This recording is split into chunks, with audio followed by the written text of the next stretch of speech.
Okay, I think we're going to get going now. So great to see so many people here. I'm Nancy Boehm. I'm a principal researcher at Microsoft Research, where we're happy to have TL visiting us for a few weeks, and she'll be back there in the fall.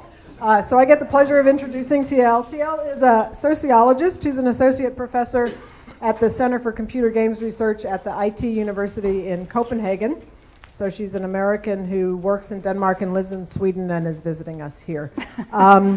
She is the author of a really great book that came out a few years ago called Play Between Worlds, which is based on an ethnography of EverQuest. And she's got a book coming out really soon, this fall, right? Yeah, the Methods book. Yeah. Okay, excellent. Called Raising the Stakes. Oh, no, that one's out now. Sorry. Oh, just came out. And yet another one coming out this fall. Yeah. Called Raising the Stakes, the Professionalization of Computer Gaming with MIT Press. And as I mentioned, this fall she'll be a visiting researcher at Microsoft Research here in Cambridge, so more chances to get to know and interact with her here. So today she's presenting Watch Me Play, live streaming computer games and the future of spectatorship, which is work in progress. And I've been asked to remind you all that we are being webcast and recorded, so remember everything you do will be preserved on the internet for all eternity. And now I'll hand it over to you. Thanks. Thanks, Nancy. It's great to be here. I've long followed and admired the work being done at Berkman, so it's really kind of a treat to now get to be here and meet all of you and speak to you about this work that is very much in progress. So just a little background for the talk today. I recently finished up this large project on professional computer gaming, often dubbed esports. How many people have heard of esports before? Oh, okay, great. I'll give a little background for those of you who haven't, but basically we're talking about people competing at the very high end of computer gaming for money and often trying to make a professional living out of it. So when I was completing that manuscript, we were starting to see live streaming make its way onto the scene, but it's really in the last year or so that it's taken off. So in my book, I, in brief, mentioned like Justin TV and Ustream, but it's only recently where live streaming has really boomed. And so this project is basically me for the last few months trying to sort of see what's happening in the live streaming space. So the talk today is a kernel of a future article on the subject. I'm really looking forward to chatting with you because part of what I'm doing is figuring out, there's always lots of things you can say and then there's important things you should say. And so part of this talk is figuring that out. So I want to just lay a bit of groundwork before diving into live streaming because I want to contextualize it both within esports but also give a little bit more of a historical view. So the first thing I want to do is I want to show you a snippet from a really terrific video by a guy named Richard Lee that came out last year. And it's of a fighting game competition called EVO, which is an annual competition held in Las Vegas. It's been running in various forms since about 1995. So I'm just going to show you a minute of this video, but it'll give you some sense, a little glimpse into the esports scene.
All right. If you hit me up, I can give you a link. It's on YouTube. You could Google it as well. It's a really nice video, I think. So at this event, this 2011 event, there were 2,400 competitors and fans in the audience on site. But there were over 12 million unique viewers watching and participating through Ustream, a live streaming site. So one of the things, of course, I love about this video is it highlights this issue of spectatorship, affect, fandom, broadcasting. You may have even got a glimpse of commentating in there as well, which is a big part of the esports theme. All themes that are really important to esports, but I also think can be productively pulled into a conversation about live streaming. So I think one of the things that's really nice is this movie helps us remember that spectatorship has always been an important part of computer gaming, going all the way back to the arcades, and maybe many of you remember this experience, in fact. So whether it was watching over your friend's shoulder, turn-taking, handing off a controller, this mix of playing and watching has always been present in gaming. And now a little, insider horse talk for people who are interested in game studies. I actually think in game studies we've made a bit of a misstep by not paying enough attention to spectatorship and watching. In part, there's been a lot of interest in sort of pulling in interactivity, which is always about hands on the controller. But I think we need to get back to a conversation about audience spectatorship and their role in play. You even had, I don't know how many of you are familiar with this, early attempts to bring competitive arcade gaming to the television screen. In 1980, you may recognize Jeff Edwards, who was the host of this briefly lived game show. And of course, LAN parties have long been really great dynamic spaces where people are bringing their machines together to play, to watch, to participate. So this is QuakeCon in '99. DreamHack, which is in Sweden where I live, continues to be one of the largest LAN parties ever. This is a shot I took in 2009 when there were about 11,500 participants over the course of a weekend, bringing machines in, sitting together, playing.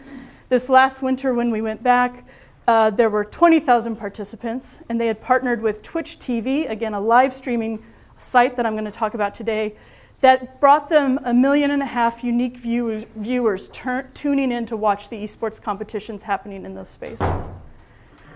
Finally, again, this is mostly background for those of you who aren't familiar with esports. You have a lot of esports tournaments that have now been going on for decades, bringing people on site to spectate high-end play. This is a shot I took a number of years ago at the World Cyber Games, which fashions itself the kind of Olympics of esports.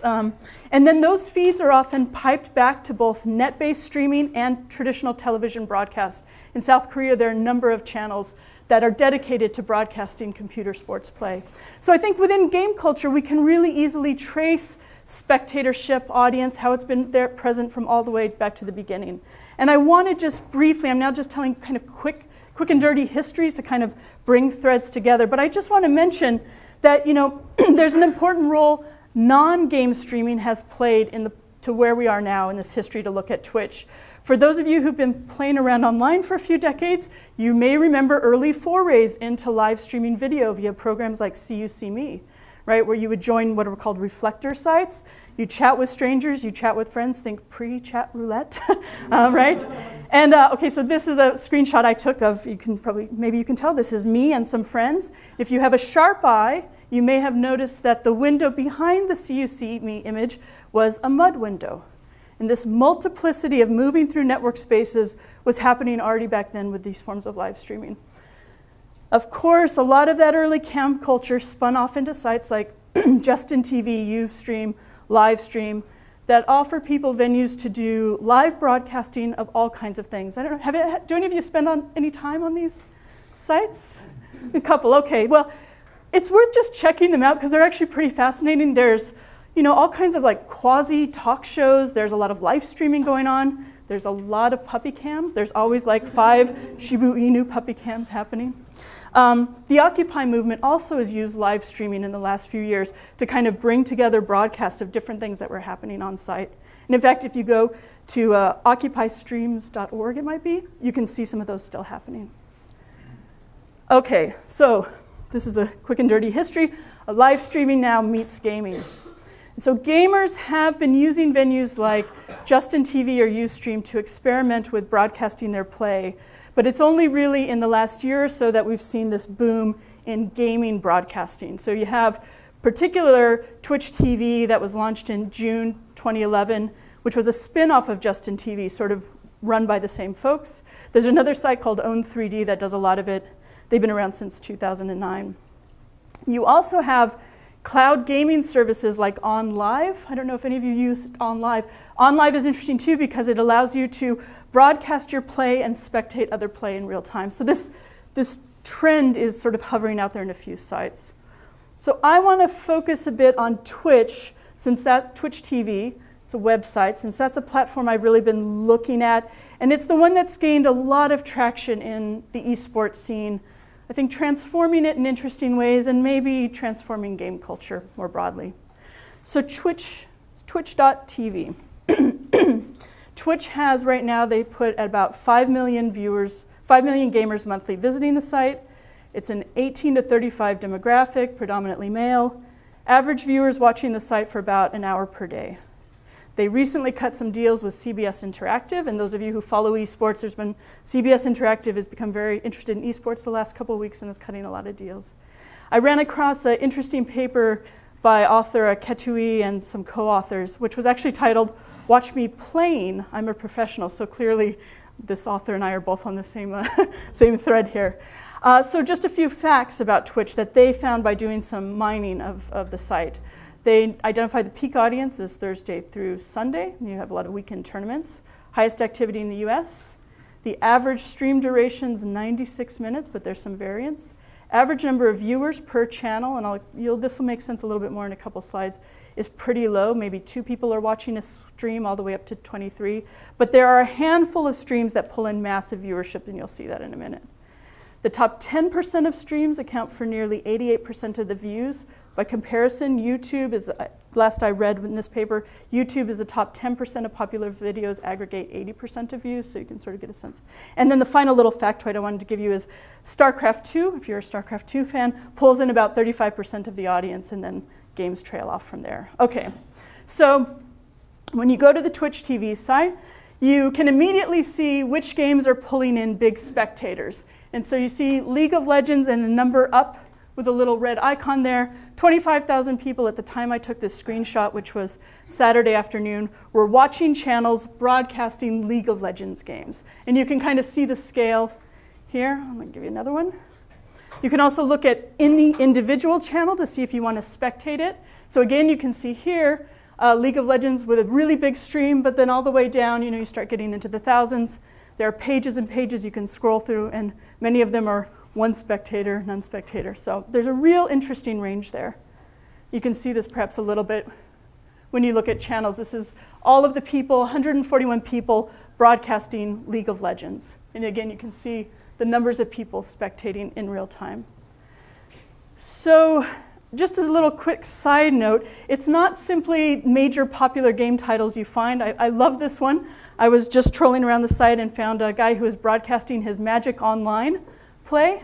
He actually has 300 people watching him play Magic Online. And I love that he's over time had 155,000 views to people watching him, and almost 800 people have favorited him. So this is a pretty classic way that a stream is laid out visually on the site. There's a game broadcast, there's a chat, which is basic IRC channel, some ads, and often some kind of customization banner. And unless you subscribe to somebody's channel, you're going to get ads. So you're going to get hit with an ad usually early on, and you'll get some periodic ads. And those ads are often regionally fed too. Okay, so I want to kind of run down some of the different kinds of people activities on the site. There's actually an interesting diversity. I mean, I went there mostly looking for the esports folks to start, but there's a lot of people who I would put in a kind of casual amateur category, and they can have pretty detailed web pages, very visually expressive. This is, I'm presuming, a woman named Thumper Jen who's broadcasting her play. Sometimes they're a little bit more sparse. This is just a default background. But one of the things you notice really quickly is the live stream becomes an extension of the sofa space, where the person's not only broadcasting, but also chatting with the people on their stream. You can see this a little bit here. You'll see it in the next one as well. Often they're talking about game problems, querying options about what to do next, remarking on things happening. And I think this is a really interesting aspect of it, because I don't know if you've encountered, when I started looking for literature on this stuff, I ran across all these things that talk about social TV. I don't know if you've seen this one yet. I think it's a horrible term. And often social TV means like you've liked a Facebook page of your favorite television show. Okay. This is, I think, a very interesting version of what it means to actually get sort of social interaction in a space, because these are places in where broadcasters are talking to the audience directly. Sometimes that communication is happening via text chat, so the person's actually having to take their hands off whatever gaming device and tap in. Just as often, people are keeping open mics and just talking to people. They can glance at the chat and answer questions verbally through an open mic. They also very regularly do this really interesting, I think of it as a kind of think aloud exercise. Those of you who are familiar with like human interaction research, where you sort of ask people to think aloud what they're doing. So you'll just get this kind of stream of consciousness running commentary on their own play. The other thing you notice, though, is that people are sharing a lot of details beyond their immediate playing broadcast. This ranges from info about who they are, what games they play, the specs of their computers. I found one guy on the bottom half of his page, so the video's at the top and then you scroll down. The bottom half of his page, he had really carefully typed a massive list of all the games he owned. And he said, like, if you want to see me play one of these, just let me know, right? So sort of putting it out here. And I think really one of the things that's interesting is this is not just then public performance of one's actual play, it also becomes a public performance of a kind of gamer identity. And I think this is an interesting thing. It's something actually we see in LAN parties all the time, right? Being in public spaces and inhabiting, in a very embodied way, gamer identity. So what we're seeing in live streaming, I think, isn't entirely new to it, but it's allowing people to scale up spaces of play with strangers, sharing their setups, performing this identity, beyond the constraints that, you know, having to go to a LAN event or a special event or be physically co-present in their home would sort of situate. All right, so those are the casuals. What first drew me to Twitch was really seeing how it was transforming the professional esports scene. And so one of the things you see is you have top teams using the site as a central broadcast hub for their play. So Alex Garfield, who runs the team Evil Geniuses, who I have a screenshot of here, said at a recent sports analytic conference just down the road at MIT, he said, so I rope in 2 to 3 million unique people a month just on player streams and tournaments. And none of that could be possible if I had to worry about, well, how am I going to get the player? Where's the technology going to come from? Do I have to pay for bandwidth? Like, it needs to be a one-switch activation kind of thing. And some of the live streaming entities have allowed us to do this. So if you're a fan of a team, you can go to these sites, watch your favorite player, not only playing tournaments, but really interestingly, practicing, often for hours at a time. And I think this is fascinating because it means that fan engagement becomes something more than just tournament spectating. While that's still there, and tournaments are a big part of live streaming, it actually gets a little more mundane. You sort of peek into people's practice time, you watch them fail, you can chat with them, you can see their play space. So I don't know if you can see it here. A really typical convention, you see your favorite player who you may be a fan of, you know, sitting in his bedroom practicing for hours at a time. And in fact, this convention of the pros having a picture-in-picture on their broadcast thing, where the gamer's face, the player's face is in the image, is a long-standing esports visual trope. And this technology is allowing it in really interesting ways. Twitch, combined with video streaming software, combined with low-cost, high-definition cameras, has really leveraged this. And in esports, a lot of esports producers feel that this is a really important part of kind of emotionally hooking into fans, showing who your favorite gamer sort of is in an embodied way. All right, so in addition to teams, though, you also have individual players who are themselves building audiences and fan bases. And this has happened for a long time. So I'm really now thinking about how Twitch leverages and possibly changes it. And one interesting structural and economic repercussion is sites like Twitch have allowed some top players to go independent and no longer be under contract for teams. I don't know how many of you, even who follow esports, know this, but top esports players sign contracts, much like traditional athletes do with teams. And those teams can often provide support, but they often place restrictions on where they're playing, revenue opportunities, sponsorship opportunities. Sometimes they take a cut of winnings. So Twitch has allowed some to go independent. And so this is, for example, Grubby, formerly one of the best Warcraft players in the world, now a top StarCraft 2 player, is no longer on any esports team, and he operates as a kind of free agent. So he and Twitch have an official partnership. He has sponsors. People pay to subscribe to his channel. He has merch. He has, shirts you can buy that are for Grubby. And then he also has his tournament winnings. And you can, I think, see some of this visually represented here about, do you want to show your appreciation, subscribe to Grubby's channel, basically. So he will interact with people via the chat stream, catching questions that he usually answers via voice, but often typing. So he's sort of got an eye on the chat windows that's flying by and is engaging. He also has mods that help him monitor his channel and encourage people to ante up.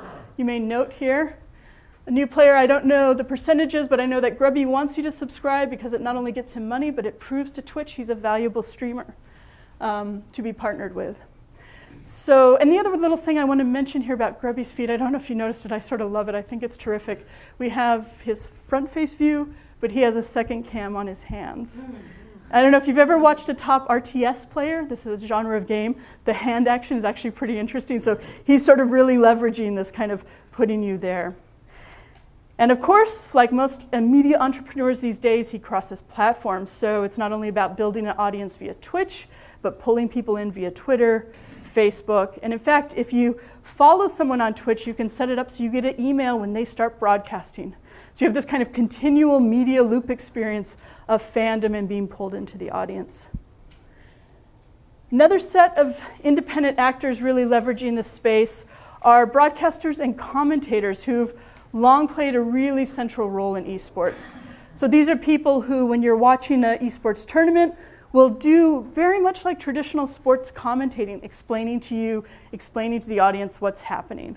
They also do a lot of talk shows, interviewing top players, giving feedback. Again, think traditional sports, right? Ported over. So they're doing a lot of cross-media as well, and they're using live streaming to provide massive, constant content to the fans. Now, interestingly, you don't need to go to Twitch to get that stuff. A lot of those channels get pulled into their own branded spaces. So you can visit, this is Day9, a really well-known commentator. You can actually just go to his site and watch feeds live as well. So they're also doing stuff that's pulling Twitch into their own spaces.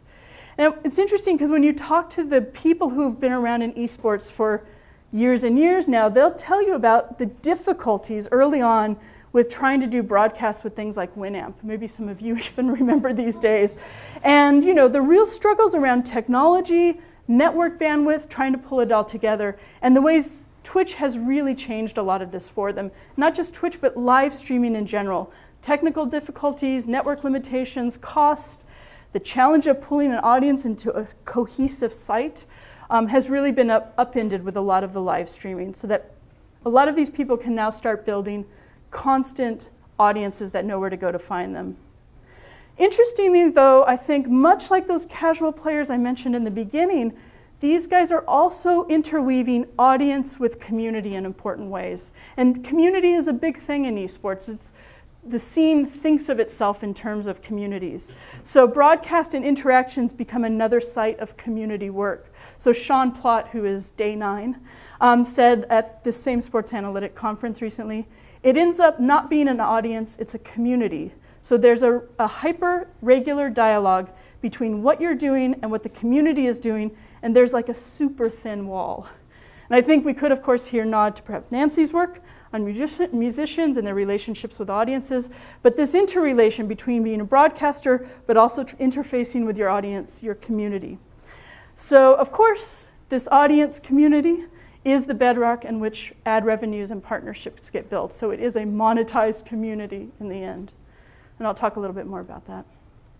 Finally, we're seeing really amazing growth in live streaming with around tournaments. So there's tons of examples of this, but I'll just give you one anecdote. This was several months ago, I think it was. I was just sort of, again, browsing around Twitch, and I saw a lot of people in one stream called Iron Squid, and I had no idea what Iron Squid was. And I went in and found myself in watching a really big StarCraft 2 tournament. So this is the on-site view. It was in Paris. There were 2,600 StarCraft 2 fans. They had lined up around the block waiting to get in. I was sitting in a channel, though, with upwards of 20,000 people with chat, that IRC chat window completely unruly at this point, just streaming by. And I think that was actually the first moment I went like, I've spent the last 9 years going to tournaments on site at various locations, dragging suitcases to remote locales, and now suddenly live streaming is opening up audience and spectatorship in this interesting way. So you have also outfits, and this is a slight departure from Twitch, but I want to mention them. You also have outlets like Major League Gaming, who've been a long-time console league, but they've moved now into StarCraft 2 as well, who've been pushing live streaming for a while now, offering all kinds of season passes to watch their tournaments, often now in HD, right? So one event reached 175 countries. They had 241,000 people watching at one time, with an average engagement time per viewer of over 3 hours. So people really spending a lot of time on the site. Now there's debate in the community about whether MLG's revenue model of sort of selling these season passes can scale up for all of esports. But for me, it certainly echoes things like you see in Major League Baseball. I don't know if any of you are MLB fans, and if you have the MLB app on your iPad, and you can buy a season pass and get live streaming, archive and live streaming of your favorite games throughout the season. So there's some interesting parallels here. On just a little side note, there's a growing scene called Barcraft that involves, yeah, I know, it's great. And there's a Boston Barcraft, there's one on Sunday if you're interested. It involves taking over a bar for the purposes of spectating esports. The last one I was at in Boston, they had an MLG stream running. We didn't pay to get into that bar, but we were all there spectating an MLG stream. So Barcraft sort of loops this back to spectating in another interesting way. So Axel Bruns, a media scholar, has written that streaming media and downloadable videos can no longer be considered as poor cousins of broadcast. Indeed, it's possible to argue that television, even if enhanced through PVRs and home theater systems, is failing to keep up with the developments of online media. And for esports, this is certainly the case. And the interesting thing in esports is there have been many years of failed attempts to bring competitive computer gaming to a wider audience via television. And live streaming seems, at least for the community, to be offering a new venue to scale up spectatorship, but in ways that resonate with the emphasis on community that esports values, and also resonate, you'll hear sometimes people in esports talk about, why would people who are spending lots of time in front of their machines playing games, why would they suddenly decide to walk away from their machines and sit in front of a television? That somehow the actual physicality of the medium makes more sense when it comes to live streaming. So I think for many in esports, these sites become a kind of welcome respite from this constant line that competitive gaming will only be legitimized when it gets on TV and gets audience that way. They're starting to see numbers that kind of making them feel like a little bit proud. Okay, so there's so many here, but I just want to throw out a few thornier issues to ponder. And the first, I just want to head implicating your friends.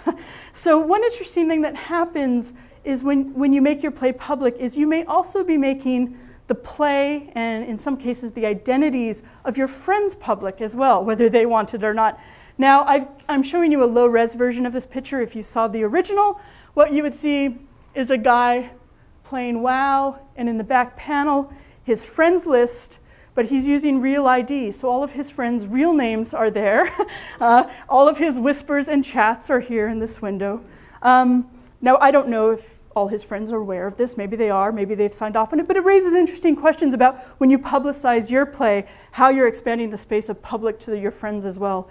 There's actually Emma Witowski, a fellow researcher at the ITU, in her fieldwork on team sports and computer games, encountered this terrific moment where a guy had been live streaming the raid encounters the guild was doing, big, massive events, 25 people. But not everybody knew he was live streaming. So he sort of, he thought it was a great thing to kind of put it out there. And apparently they weren't too disturbed by this, but it just raises, I think, some interesting questions about, what happens when your own public performance perhaps unwittingly enlists others you're playing with. There's also, of course, the issue of botting and artificial viewers, something that sites like YouTube struggle with or deal with as well. There is money at stake here. I mean, we're basically talking about sites that are driven, through ad revenue. People get money based on how many viewers they have, so it's probably not surprising we see folks trying to find ways to up their viewership numbers artificially. There's also really interesting issues, I think, around creating and maintaining an audience. And I think one of the things you notice when you spend time on Twitch is actually how much heterogeneity there is in game culture. Sometimes, I do it myself, I use the term game culture as kind of a quick shorthand, but game culture is actually fairly diverse. There are lots of kinds of different players in game culture, lots of kinds of different games. I was just struck by this as I was watching this guy play a game called Fez, which is kind of a indie favorite. You know, some people really rave about it. And in fact, you see he has 479 people watching. It was a really quiet channel. But you see somebody popped in and said, you know, what the hell kind of game is this? And this is not uncommon. You know, esports communities are constantly debating whether or not a title is really an esport title. But it's just a kind of nice reminder, I think, about the heterogeneity of game culture. Of course, for those trying to make a living through broadcasting, what gets watched and promoted has real financial implications. And I was struck by this when I was watching Grubby's feed one day, and he'd been practicing for hours, and he'd gotten an invite to come play this really crazy version of soccer, but in the StarCraft II universe. You know, a kind of goofy game to play as a little break. But you can see actually in the chat there was some concern by one of the members, one of the people I think who's a subscriber to his feed, about the loss of audience. So you see Wallop says, one game of soccer is 1,000 less viewers, and the other half being sad there isn't any 1v1. So it's not worth it, right? So there's this interesting issue, I think, that happens about maintaining an audience in this balancing act. You have this juxtaposition of professional players who are making public the very mundane nature of being expert, which is hours and hours of play, failing, breaks, downtime, bathroom runs, all that gets put out there. And I think they're having to balance it against actually being a celebrity and having fans and having this kind of constant audience that they're wanting to keep up. Okay, the final issue I want to mention, and it's actually, I have to admit, it's the one I'm sort of constantly drawn to and fascinated by, and it's the issue of regulating broadcast and intellectual property issues in computer games. So we could talk then about the actual content of the broadcast themselves as being up for discussion. So you have the game itself that's being broadcasted, you have that chat window, you have audio, very often not just game audio, but they're playing their favorite, you know, playlist from iTunes that's now going out publicly being broadcast. So there's a lot of questions that some users have about what they're allowed to broadcast. And when I was first curious about how Twitch was handling this, I sort of looked, you know, like, okay, well, where are the rules? And it took a little digging around. I had to go into the forums and then read multiple, you know. So these are just screenshots of a number of the different threads covering, you know, what you're allowed to broadcast. And there's all kinds of things. There's talk about whether or not you can broadcast emulators, whether or not you can broadcast nudity. I was going to say, but I'm just going to tell you, there's this hilarious thing on the can you broadcast nudity bit, where basically the answer was, you know, M-rated games, no problem. So somebody said, what about Second Life? Would it be available for casting? Would it be considered a porn game? And the administrator for the site said, for Second Life, I'm going to say no. Second Life is not itself a porn game, but a vast majority of the game's user-created items are porn-related to an unavoidable degree. There really isn't any safe spot you could stream in that game without the risk of accidentally showing something we would not approve of. So the range of games you're allowed, Second Life was when they said, oh no, it's too risky. There's, you know, porn at every turn or something. So, okay, so there's lots of kind of feedback and guidance on what you can stream. And of course, individual channels also themselves have rules about how they handle chat. They may have chat rules, they'll ban people for them. There's also some technological regulation, because a person who has a channel can set up a profanity filter and turn it on, so that's going to automatically regulate the content. Okay, so I found all these threads, and I don't know if you can quite tell, but they were all answered by horror. All. Horror was really on top of this, so you can look at horror's profile. All right, so what I know about horror is tagged as an administrator. Horror's about is referring to Twitch TV. So I'm assuming they're employee, but I don't know 100%. All right, so, but they were on every question, except the elephant in the room, which is, do I need to ask the game company permission to broadcast this game? So here was the one question about this issue, the actual broadcast of the game, and I thought this was fascinating. Horror did not appear to answer this one. It was answered by two other moderators who I think are probably user moderators, but I'm not entirely sure. And you can see them working through whether or not you're really allowed to broadcast game content, right? So Havoc says, I would think, so the question is, do I need to get special permission to broadcast my games? And Havoc says, I would think not if the game's already been released, probably falls under, fair use guidelines. You can see the next person fires a little more definitive. You don't need permission. Twitch doesn't seem to require a license. So then we sort of shift to a little bit of a more, doesn't seem to be. Okay. So this is actually not just a Twitch issue. And I really want to foreground that because there is a big hornet's nest in esports around intellectual property, regulation, and game broadcast. And right now, live streaming is this kind of interesting, almost Wild West frontier. So Cara LaForge, who's Day9's manager, said at a recent, she, Day9, and a couple other people visited a class at MIT to talk about esports. And one of the things she said about this issue of intellectual property in games, she said, it's scary. It's very scary stuff. We're so ambitious. We keep wanting to bring in these elements of traditional sports. We can't even find the people to write the tools to do what we need to do and to get the permissions. We're asking people to build tools on top of other people's IP. You're talking massive negotiations to pull this off. So people, including professionals, teams, are setting up partnerships, building models for revenue, making money, broadcasting game content. And this is content that has historically been governed by pretty active ownership claims on the part of game companies. Right now, companies seem to be giving it a free pass, seeing it as good publicity. 20,000 people on the Twitch site spectating League of Legends, go, right? And in fact, some game companies are even working with leagues, working with Twitch to build this stuff. But I think we have hints of how this may not scale up so easily.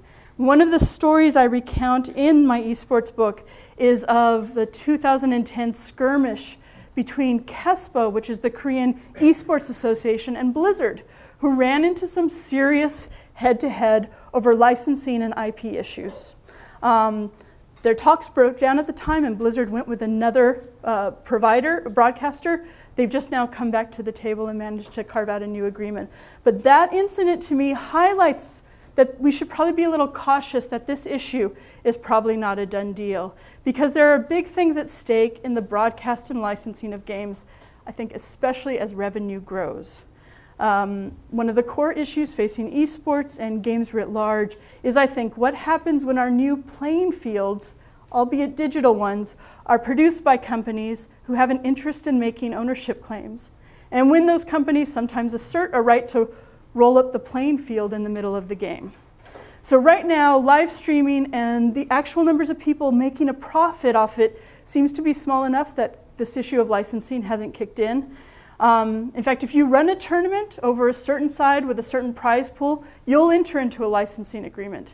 If you're broadcasting, as they do often in South Korea, you'll enter into a licensing agreement. We just haven't seen it yet hit the scale of Twitch. But I think as channels start getting 1,000, 10,000, 20,000 spectators on a regular basis, perhaps we could then start having to really talk about audience and the monetization of that audience. It's going to be interesting to see if that hands-off model holds. And I think one of the things that's happening is some broadcasters are banking on building something so strong with their brand and with their audience that companies wouldn't dare mess with it. And so I'll just close by giving you a quote from Day9 Sean Plott that he said at one of these recent public events. He said, so I mean, if let's say in 5 years there's like 15 million people watching the Day9 Daily every night, this is his show. Let's just say that's the circumstance. And then Blizzard realizes this and says, well, hey, we don't want to do it. We want to do a daily talk show with on StarCraft 2. We don't want some nerd doing it. And they tried to cut me out. Then all of a sudden there's going to be these 15 million people saying, you took our entertainment away. All right, thanks.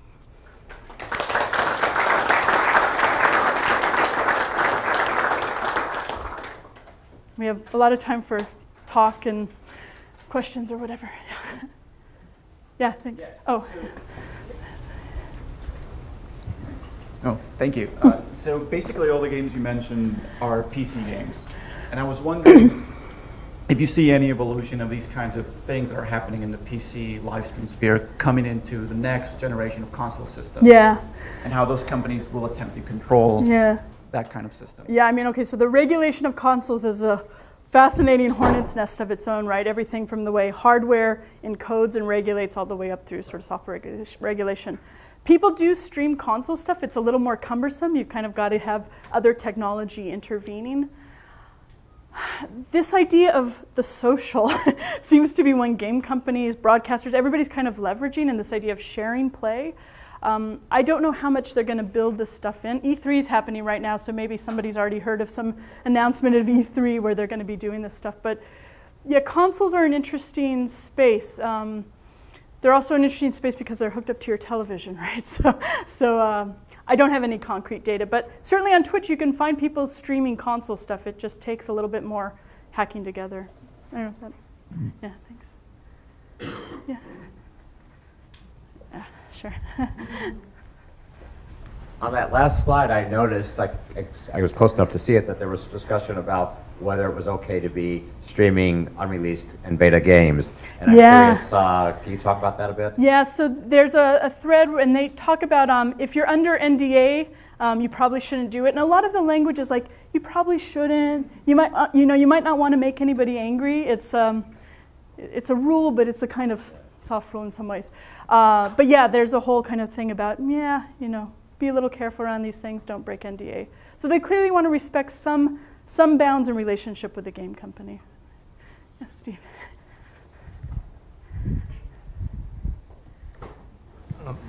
What attempts have companies like Blizzard tried to or kind of what initiatives are they taking to try to bank on this? It seems like they should be moving in right now, yeah, or they're going to lose control of it.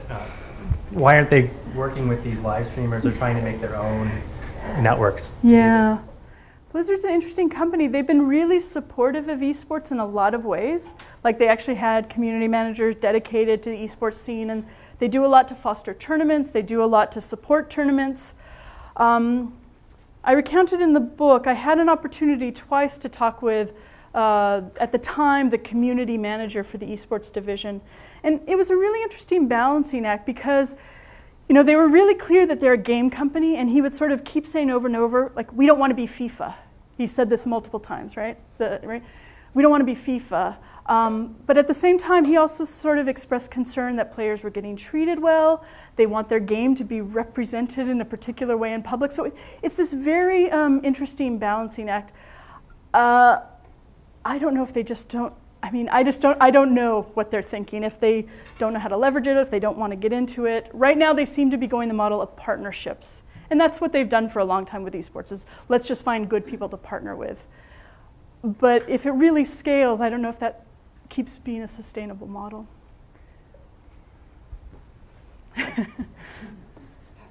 Pass the mic, yeah. Thanks, TL. That was a really super interesting talk. Thanks. When you were talking about the chat stream as the extension of the couch, I was thinking about the recent discussion about live tweeting television shows, and how it's kind of created a sense of people wanting to live participate in, like, when the show is actually airing, sit down and discuss it. And so I was thinking about, have you thought at all about the audience practices around these types of games and sports, traditional sports audiences, and also more television fandom audiences, and the way that they participate in these kind of live events? Yeah. So when I was trying to sort of see what literature was out there, as I mentioned, I stumbled into this social TV thing. And yeah, the most reductionist version of that is clicking like. The other version is being involved in Twitter streams about your shows. I don't have enough sense of those to know if there's a lot of dialogue going on or if it's just a lot of monologue. My experience sometimes with Twitter is it's a lot of monologue, so I'd be curious to know if there's dialogue going on. In terms of traditional sports fandom, I am actually continually struck by how often there's just a very close one-to-one mapping. In part, it's intentional. I mean, part of what esports really does is leverage how sports work in everyday culture. So those conversation points, for me in this regard too, Barcraft is a fascinating loop back, right? So I'm really interested to see what happens in that scene. What's your sense of the Twitter? Do you have a sense of the Twitter? Is it a conversation mode when it comes to television? Yeah, I think it's a conversation. It's about, like, a lot of the time I will see people saying, like, wow, oh my God, hashtag Mad Men or hashtag revenge. Right. It's about experiencing that in a collective. I think I mean, I live tweet TV shows, Nancy does too, and it's sort of, if you're not sitting there watching the show at the time the television show is actually airing, you're missing out on it, which is sort of totally different how I've experienced television fandom online in the past, whereas you watch a DVD of something or you watch something 3 weeks after it broadcast, and you go on a forum or you go on Usenet or something and you discuss it. This is much more like a live, immediate co-watching. Yeah. I guess here then there become really interesting questions about the impact back of the conversation on the broadcaster. And there's a really clear correlation of this in the tweets, in the Twitch streams. You can see that constant feedback. I mean, of course, contemporary television broadcasters are also engaged with that stuff. You know, I remember watching the commentary, Ronald Moore commentaries to Battlestar Galactica that he would do, and like his wife had always been reading the forums, and you know, it was clear they were in some kind of conversation with the fan community. But yeah, I think yeah. This is not the question you think is coming. Okay. I was really struck by the, what's the guy's name? The one you focused on, the Grubby. Grubby. Yeah. That Grubby describes himself as an athlete. Yeah. And so I see the sports metaphor in terms of spectatorship, but Yeah. I'm wondering, what is your take on athlete as a term to describe these players? Yeah. Yeah. Athleticism is one of those really thorny issues in esports. I feel like I'm unduly plugging the book, but in the book I make a case that we have to pay more attention to the embodied aspects of computer gameplay. And when you talk to pro players, especially if they're competing on a high-end circuit, I mean, they'll talk to you about fatigue, exhaustion. You'll watch the hand movements they're doing, and most of us can't do them. So athleticism is funny too, because often when we talk about it, or when we talk about sports, we pull up the kind of mythic, you know, the soccer player, the basketball player. There's actually a whole range of athleticism that invokes technology, that invokes small, precise movements. So I don't know, I tend to be sort of persuaded by that language. I guess I'm next. I'm interested if you've done any, like, looking at like the YouTube streaming play phenomenon that's not live and how that is sort of different. I understand they don't really react to an audience in the same sense, but like whether there are different ways that people think about their play when they're like videoing it to be viewed later. Yeah, it's a really important point, and especially in esports, because actually, I don't know if any of you are familiar with Henry Lowood's work on machinima. He does fantastic work on machinima.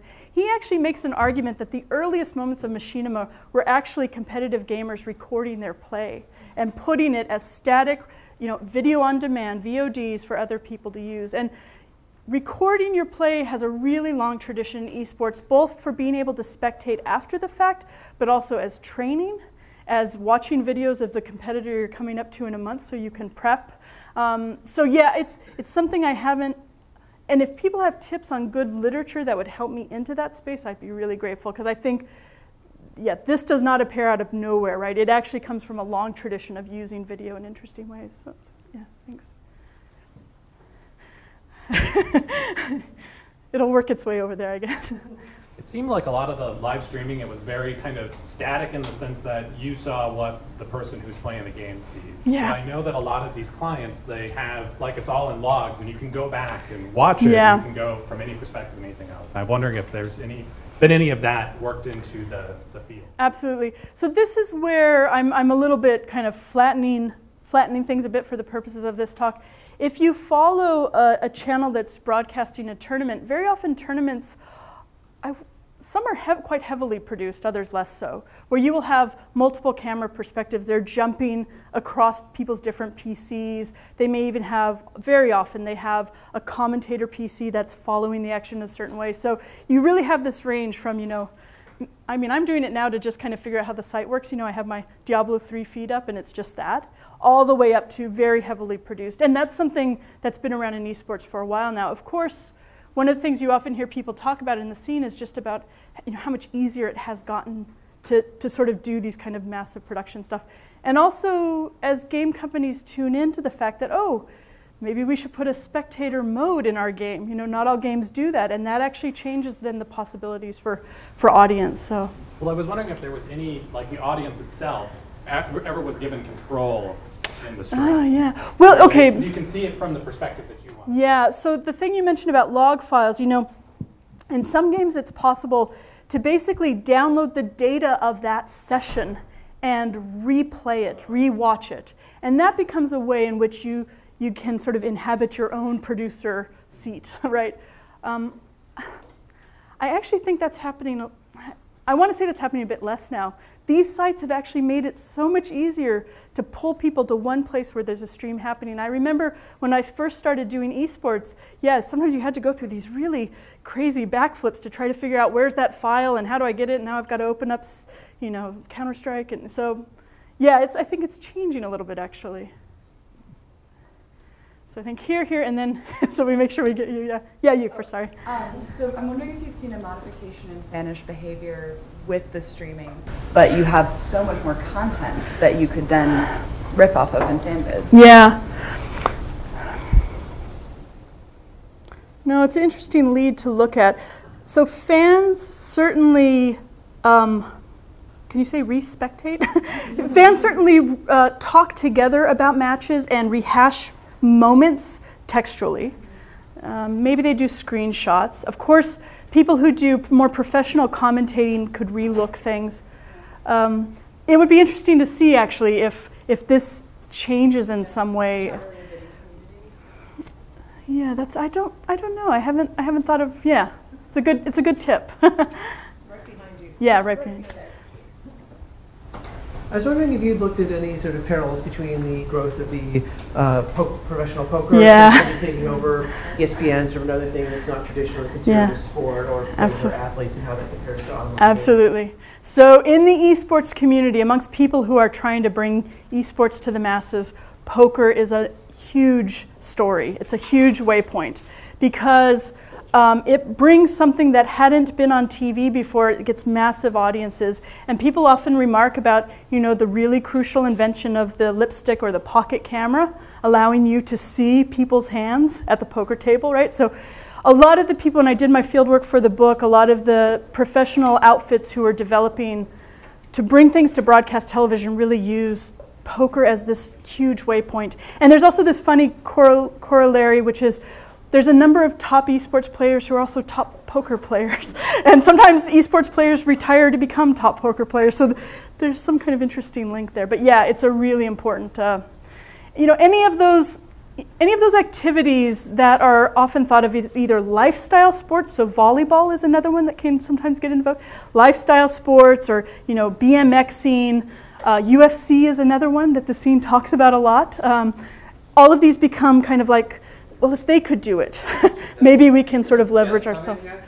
Yeah, chess is an interesting one, actually. So one of my first fieldwork moments was going to a tournament, and I was interviewing the guys. And so you mentioned it as a joke, but now I'm going to give you a story. I was interviewing one of the guys who's an old RTS player, real-time strategy player, kind of quiet, mild-mannered guy, really top player. And he said, so I was like, you know, tell me about the SEMO.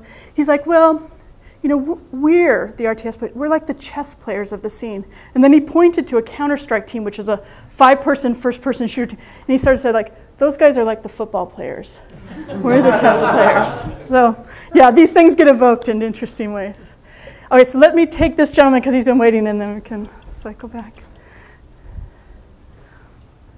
So I was thinking about sort of fandom and the parallels with traditional sports, and I'm wondering if there are rivalries like there are in traditional sports, right? I think a key part of being a Red Sox fan is hating the Yankees and so forth, right? So, yeah, are there rivalries? How do they operate? Yeah, all that? There are rivalries, there are personalities, and I would say there's certainly a contingent of, you know, the people who are really, you know, they have their sights on making esports a kind of mainstream activity that see playing those up as an important trope in becoming a sport. So yeah, absolutely you have those. And you have people who are, you know, they're fans of a team. You know, I remember talking to a young guy, he was probably 13 or 14 at the time, and he talked about how his friend had brought him, you know, they went to his house and were watching a match, and he instantly became a fan of that team, and he, you know, he followed all their matches. So yeah, absolutely, yeah.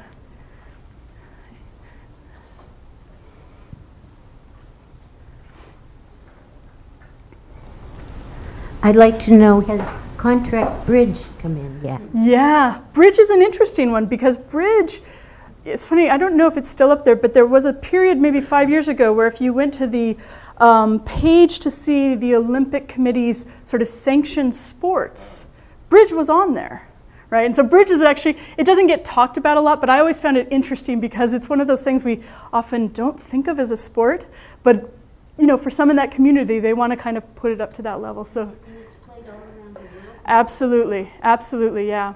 Yeah, it's a nice reminder of, in some ways, the flexibility of these categories as well. Yeah. Oh yes.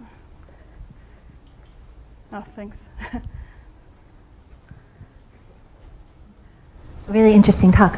One thing that really struck me was a slide that you showed the gear, the computer tech used. Yeah. And it really made me think of musicians and when musicians kind of talk about their performance and being a part of a spectator environment, the gear matters, but it doesn't happen in all sports, so they're not all talking about that. I was wondering if that was something that you saw in many of these. Gear is huge in esports, and I actually make an argument that it's more than just kind of a tool, that gear becomes part of the assemblage of play. It becomes part of your embodied practice. So one of the things you'll see immediately if you go to esports tournament is people push aside the keyboard that the tournament organizer has brought, and they pull out their own.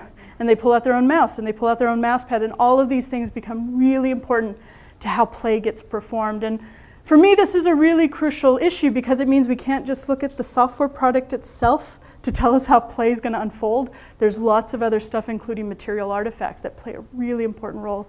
I cut the slide, but I actually had a slide in here earlier, too, of one of the casual players who at the bottom of his page, he had a tip jar. Some of them have these tip jars where you can donate, and his was, I need a new CPU. Here's how much I need to get it. Would you contribute? So yeah, absolutely. Thanks for bringing your work here, TL. Yeah, thanks. So I had a question about, it seems, or if you could clarify, is TV still seen as the goal or the place to be seen? And is there tension among the audiences, the spectators, the players, and the platforms? I would imagine Twitch wants to keep it imagining this is the place to be. But if esports spectators and players think that they've arrived if their sport lands on television, what's going on there? I think it goes back and forth, and I think even with any given individual, there's a lot of ambivalence. So there's been so many failed attempts to bring esports to television that I think a lot of people feel burned. There's also people who really do feel like it doesn't make sense as a modality given how gamers are. There's sort of this idea of how gamers are. At this sports analytic conference at MIT, it was really interesting because they had Mike Morhaime from Blizzard, Alex Garfield, a team owner, Sundance Di Giovanni, who runs the MLG, and Sean Plott, one of these broadcasters. And they were all talking about live streaming and leveraging communities. And it was really interesting because then Mike Morhaime said, well, then it won't be very hard to sort of get those feeds back onto the TV. And there was just, the way I read it is sort of this pause, like, oh, are we still trying for that? So that said, I mean, if you talk to these folks, if ESPN actually does a lot with esports, often it's just on their website, but they will tell you if they were approached by any major broadcaster, they would jump at it. But there's definite ambivalence, I think, about where does this stuff belong? And again, a little bit tied to the community, right? What makes sense for the community? Where should we be? So just real quickly, I could have put a whole other screen up here about the way game culture struggles constantly and is fraught with racism, sexism, homophobia. And one of the tensions in the community is, if we're going to go mainstream, how much do we got to clean up? And does the cleaning up change our authentic nature? Not everyone feels this way, but there's definitely a contingent in there that feels like, some of this stuff is real. And if we bring it to the masses, is that going to sort of change who we are as a community? Not all, but parts. So there's interesting tensions there at work. So I'm curious to see, or to know how much charity and stuff like that fits into this, whether it's people doing a Mario marathon, absolutely, or something along those lines of stuff. How much does that take up some of this space? Is this a small little segment? Yeah, I don't have firsthand data on that. Certainly in game culture, there's often these kind of play marathons. And in fact, the article I cited that had all these stats on Twitch, I guess some of their stats got a little bit, they had to deal with the fact that there had been a 72-hour marathon where the whole team had been rotating into play, and that kind of skewed their statistics. So yeah, you definitely see some of that. And a lot of those charity play events that used to be a little bit, I guess you'd say, more private or kind of statically updated on a web page now get live streamed. So yeah. Any other?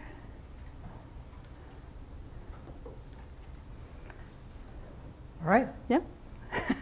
Okay. Well, thank you very much. Thanks very much. Thanks.